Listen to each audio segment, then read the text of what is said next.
24 ಗಂಟೆಗಳಲ್ಲಿ ಭಾರತದಲ್ಲಿ ಆದಂತ ಸೆನ್ಸೇಷನಲ್ ನ್ಯೂಸ್ ಏನು ಅಂತ ತಿಳ್ಕೊಳ್ಳೋದಕ್ಕೆ ಈ ಒಂದು ವಿಡಿಯೋನ ಪೂರ್ತಿಯಾಗಿ ವೀಕ್ಷಣೆಯನ್ನ ಮಾಡಿ.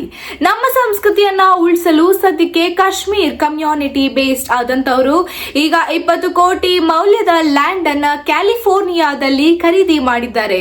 ಬುಲಂದ್ಶಹರ್ ಜಿಮ್ ನಲ್ಲಿ ಒಂದು ಬರ್ತ್ಡೇ ಸೆಲೆಬ್ರೇಟ್ ಮಾಡಲು ಹೋಗಿ ಇಲ್ಲಿ ಒಂದೇ ಕುಟುಂಬದ 3 ಜನರ ಪ್ರಾಣ ಹೋಗಿದೆ. ಇಲ್ಲಿ ಬುಲಂದ್ಶಹರ್ ಜಿಮ್ ನಲ್ಲಿ ಬರ್ತ್ಡೇ ಸೆಲೆಬ್ರೇಟ್ ಮಾಡುವಂತಹ ಸಂದರ್ಭದಲ್ಲಿ ಸದ್ಯಕ್ಕೆ 3 ಜನರು ಶಾರ್ಟ್ ಡೆಡ್ ಆಗಿದ್ದಾರೆ. ರಾಜಸ್ಥಾನ್ ನಲ್ಲಿ ರೀಲ್ಸ್ ಮಾಡುವ ಹುಚ್ಚಿನಿಂದ ಇಲ್ಲಿ ಚಲಿಸುವ ಗಾಡಿನಲ್ಲಿ ಹಾಲಿನ ಕ್ಯಾನ್ ಅನ್ನ ತನ್ನ ತಲೆಯ ಒಳಗಡೆ ಇಟ್ಕೊಂಡು ಸಾಕ್ತಾ ಇದ್ದ. ಆದ್ರೆ ಇಲ್ಲಿ ದುರಾದೃಷ್ಟವಶಾತ್ ಈ ಒಂದು ಹಾಲಿನ ಕ್ಯಾನ್ ತನ್ನ ತಲೆಯಲ್ಲಿ ಸಿಗಾಕೊಂಡು ಬರೋಬ್ಬರಿ 2 ಗಂಟೆಗಳ ನಂತರ ಗ್ರೈಂಡರ್ ಮೂಲಕ ಈ ಒಂದು ಕ್ಯಾನ್ ನ ಸದ್ಯಕ್ಕೆ ತೆಗೆದಿದ್ದಾರೆ. ಈಗಿನ ಯಂಗ್ಸ್ಟರ್ ಕ್ರಿಕೆಟರ್ಸ್ ಮಧ್ಯೆ MS ಧೋನಿ ಕೂಡ ಫಿಟ್ ಆಗಿ ಇರಬೇಕು ಅಂತ ಹೇಳಿ ತನ್ನ ಫಿಟ್ನೆಸ್ ಅನ್ನ ಬರೋಬ್ಬರಿ ಇವಾಗ ವಾಪಸ್ ತಗೊಂಡು ಬಂದಿದ್ದಾರೆ. ಈ ಒಂದು ವಿಚಾರ ಸದ್ಯಕ್ಕೆ ಫ್ಯಾನ್ ಫಾಲೋವರ್ಸ್ ಗಳಲ್ಲಿ ತುಂಬಾನೇ ಖುಷಿ ತಂದುಕೊಟ್ಟಿದೆ. ಮುಂಬೈನಲ್ಲಿ ಯುವತಿ ಬರೀ 299 ರೂಪಾಯಿ ಬಟ್ಟೆಯನ್ನ ಖರೀದಿ ಮಾಡಲು ಹೋಗಿ ಬರೋಬ್ಬರಿ 1 ಲಕ್ಷ ರೂಪಾಯಿ ತನ್ನ ಹಣವನ್ನ ಆನ್ಲೈನ್ ಮೂಲಕ ಕಳೆದುಕೊಂಡಿದೆ. ಈ ವಿಚಾರವಾಗಿ ಸದ್ಯಕ್ಕೆ ಸೈಬರ್ ಕ್ರೈಮ್ ಅವರು ಇನ್ವೆಸ್ಟಿಗೇಷನ್ ಅನ್ನ ಕೂಡ ನಡೆಸ್ತಾ ಇದ್ದಾರೆ. ಅದಕ್ಕಾಗಿ ಆನ್ಲೈನ್ ನಲ್ಲಿ ಕಂಡಿದ್ದೆಲ್ಲ ನಿಜ ಅನ್ನೋದನ್ನ ನಂಬೋದನ್ನ ಫಸ್ಟ್ ಎಲ್ಲರೂ ಕೂಡ ಬಿಡಬೇಕಾಗುತ್ತೆ. ನಟಿಯಾದಂತ ಅಶುವಿನ ಮೇಲೆ ಸದ್ಯಕ್ಕೆ ಪೊಲೀಸರು ಕ್ರಮವನ್ನ ಕೈಗೊಂಡಿದ್ದಾರೆ.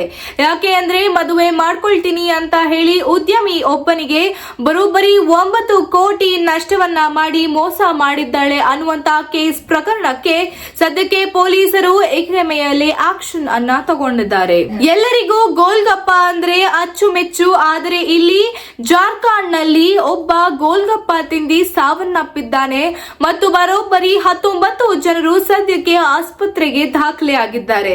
ಹಾಗಿದ್ರೆ ಗೋಲ್ಗಪ್ಪದಲ್ಲಿ ಆರೋಗ್ಯಕ್ಕೆ ಹಾನಿಕಾರ ಆಗುವಂತ ಫುಡ್ ಐಟಮ್ ಆದ್ರೂ ಯಾವುದು ಮತ್ತು ಸರ್ಕಾರದ ಕಡೆಯಿಂದ ಗೋಲ್ಗಪ್ಪನ ಇನ್ನು ಮೇಲೆ ಬ್ಯಾನ್ ಮಾಡ್ತಾರಾ ಅನ್ನುವಂತ ಪ್ರಶ್ನೆ ಸದ್ಯಕ್ಕೆ ಸಾಮಾಜಿಕ ಜಾಲತಾಣಗಳಲ್ಲಿ ಎಲ್ಲರ ನೋಟಕ್ಕೆ ಗಮನ ಸೆಳೆದಿದೆ. ಸಲ್ಮಾನ್ ಖಾನ್, ರಾಜ್ ಮುಂಡ್ರೆ ಮತ್ತು ಕೃಷ್ಣ ಡಿಕೆ ಇವರಿಬ್ಬರು ಕೂಡ ಮತ್ತೆ ಜೊತೆಯಾಗಿದ್ದಾರೆ.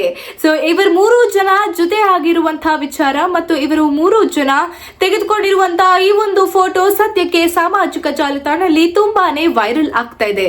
ಯಾಕಂದ್ರೆ ಇವರು 3 ಜನ ಸೇರಿ ಮತ್ತೊಮ್ಮೆ ಏನಾದ್ರೂ ಹೊಸದಾಗಿ ತೆರೆ ಮೇಲೆ ಕಾಣಿಸ್ಕೊಳ್ತಾ ಇದ್ದಾರಾ, ಅದರಲ್ಲೂ ಕೂಡ ಒಂದೇ ತೆರೆಯ ಮೇಲೆ ಕಾಣಿಸ್ಕೊಳ್ತಾ ಇದ್ದಾರಾ ಅನ್ನುವಂತ ಪ್ರಶ್ನೆ ಸದ್ಯಕ್ಕೆ ಎಲ್ಲರ ಗಮನ ಸೆಳೆದಿದೆ. ಪ್ರಾಚಿ ನಿಗಮ್ ಅನ್ನುವಂತ ಯುವತಿ ಉತ್ತರ ಪ್ರದೇಶ ನಲ್ಲಿ ಓದ್ತಾ ಇದ್ದು ಅಲ್ಲಿ ಅವಳ ಕಾಲೇಜಿನಲ್ಲಿ ಅವಳ ಮುಖದ ಮೇಲೆ ಕೂದಲು ಬೆಳೆಯುತ್ತೆ ಅಂತ ಎಲ್ಲರೂ ಸಹ ಅವಳಿಗೆ ಟೀಕೆಯನ್ನ ಮಾಡ್ತಾ ಇರ್ತಾರೆ.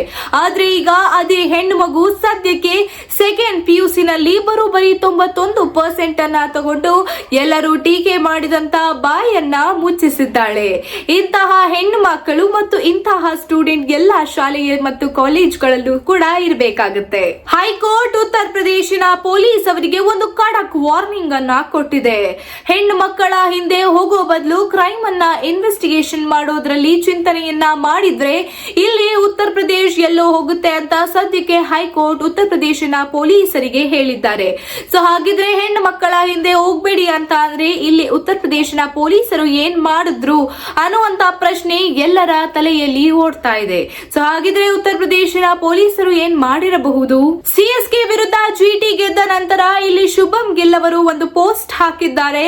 ಆ ಪೋಸ್ಟ್ ನಲ್ಲಿ ನನ್ರಿ ಚೆನ್ನೈ ಅಂತ ಇದೆ, ಅಂದ್ರೆ ವೆಲ್ಕಮ್ ಚೆನ್ನೈ ಅಂತ ಹೇಳಿ. ಸೊ ಈ ರೀತಿ GT CSK ವಿರುದ್ಧ ಗೆದ್ದ ನಂತರ ಶುಭಂ ಅವರ ಈ ಒಂದು ಪೋಸ್ಟ್ ಸದ್ಯಕ್ಕೆ ಸಾಮಾಜಿಕ ಜಾಲತಾಣಗಳಲ್ಲಿ ತುಂಬಾನೇ ವೈರಲ್ ಆಗ್ತಾ ಇದೆ. ಪೆಡ್ಡಿ ಸಿನಿಮಾ ಸದ್ಯಕ್ಕೆ 25 ಜೂನ್ ತೆರೆ ಮೇಲೆ ಕಾಣಿಸ್ಕೊಳ್ತಾ ಇದೆ ಅಂತ ಸದ್ಯಕ್ಕೆ ಕಾರಾ ಅನ್ನುವಂತ ಇವೆಂಟ್ಸ್ ನಲ್ಲಿ ಖುದ್ದಾಗಿ ಡೈರೆಕ್ಟರ್ ಹೇಳಿಕೆಯನ್ನ ನೀಡಿದ್ದಾರೆ. ಸೊ ಈ ಒಂದು ಮೂವಿ ಸದ್ಯಕ್ಕೆ ತೆರೆ ಮೇಲೆ ಬರ್ತಾ ಇದೆ ಅಂತ ಅಂದ ತಕ್ಷಣ ಫ್ಯಾನ್ ಫಾಲೋವರ್ಸ್ ಎಲ್ಲರೂ ಕೂಡ ಸಿನಿ ಇಂಡಸ್ಟ್ರಿಯಲ್ಲಿ ತುಂಬಾನೇ ಖುಷಿಯನ್ನ ವ್ಯಕ್ತಪಡಿಸ್ತಾ ಇದ್ದಾರೆ. ಧನುಷ್ ಈಗ ಎಲ್ಲರೂ ಯಾರ್ಯಾರು ನಾನು ಸಣ್ಣ ಇದ್ದೀನಿ ಅಂತ ಹೇಳಿದವ್ರಿಗೆ ಸರಿಯಾಗಿ ಒಂದು ವಾರ್ನಿಂಗ್ ಅನ್ನ ಕೊಟ್ಟಿದ್ದಾರೆ. ಪೊಲ್ಲದವನ್ನಲ್ಲಿ ನಾನು ಸಣ್ಣ ಇದ್ದೀನಿ ಅಂತ ಎಲ್ಲರೂ ಕೂಡ ಟೀಕೆ ಮಾಡಿದ್ರು. ಆದ್ರೆ ಈಗ ಟೀಕೆ ಮಾಡಿದವರೇ ಈಗ ನನ್ನ ಸಿಕ್ಸ್ ಪ್ಯಾಕ್ ಅನ್ನ ನೋಡಿ ಎಲ್ಲರೂ ಕೂಡ ಖುಷಿ ಪಡ್ತಾ ಇದ್ದಾರೆ ಮತ್ತು ನನ್ನನ್ನೇ ಸ್ಟೇರ್ ಮಾಡ್ತಾ ಇದ್ದಾರೆ ಅನ್ನುವಂತ ಒಂದು ಸ್ಟೇಟ್ಮೆಂಟ್ ಅನ್ನ ಹೇಳಿದ್ದಾರೆ. ಜಮ್ಮು ತಾವಿ ಬಂದ್ರ ಈ ಒಂದು ಎಸಿ ಎಕ್ಸ್ಪ್ರೆಸ್ ಟ್ರೈನ್ ನಲ್ಲಿ ಈ ಕುರಿತು ಒಂದು ಪ್ಯಾಸೆಂಜರ್ ಕಂಪ್ಲೇಂಟ್ ಮಾಡಿದ್ದಾರೆ. ಏನು ಅಂದ್ರೆ ಸ್ವಚ್ಛ ಇಲ್ಲದ ಶೌಚಾಲಯಗಳು ಮತ್ತು ಹರಾಸ್ಮೆಂಟ್ ಬಗ್ಗೆ ಇಲ್ಲಿ ಕಂಪ್ಲೇಂಟ್ ಮಾಡಿದ ನಂತರ ಇಂಡಿಯನ್ ರೈಲ್ವೇಸ್ ಈ ಒಂದು ಎಸಿ ಟೂರ್ಸ್ ಗೆ ಮತ್ತು ಎಸಿ ಟ್ರೈನ್ಸ್ ಮೇಲೆ ಬರೋಬ್ಬರಿ 60,000 ರೂಪಾಯಿ ಫೈನ್ ಅನ್ನ ಹಾಕಿದ್ದಾರೆ. ರಾಜೇಶ್ ಚಡ್ಡಾ ಎಎಪಿ ಪಾರ್ಟಿನ ಬಿಟ್ಟು ಬಿಜೆಪಿ ಪಾರ್ಟಿಗೆ ಕಾಲಿಟ್ಟ ನಂತರ ಎಲ್ಲರ ಖುಷಿ ಮುಖದಲ್ಲಿ ಎದ್ದು ಕಾಣಿಸ್ತಾ ಇದೆ. ಬಿಜೆಪಿ ಪಾರ್ಟಿನಲ್ಲಿ ಸದ್ಯಕ್ಕೆ ಸಪೋರ್ಟ್ ಮಾಡುವವರ ಸಂಖ್ಯೆ 113ಕ್ಕೆ ಏರಿದೆ ಮತ್ತು ಈ ಕುರಿತು ರಾಜೀವ್ ಚಡ್ಡಾ ತುಂಬಾನೇ ಖುಷಿ ಪಟ್ಟಿದ್ದಾರೆ. ಕಳೆದ 24 ಗಂಟೆಗಳಲ್ಲಿ ಭಾರತದಲ್ಲಿ ಇಂತಹ ಸೆನ್ಸೇಷನಲ್ ನ್ಯೂಸ್ ಆಗಿದ್ದು ನಿಮ್ಗೆ ಒಂದೇ ಶಾರ್ಟ್ ನಲ್ಲಿ ಗೊತ್ತಾಗಿದೆ.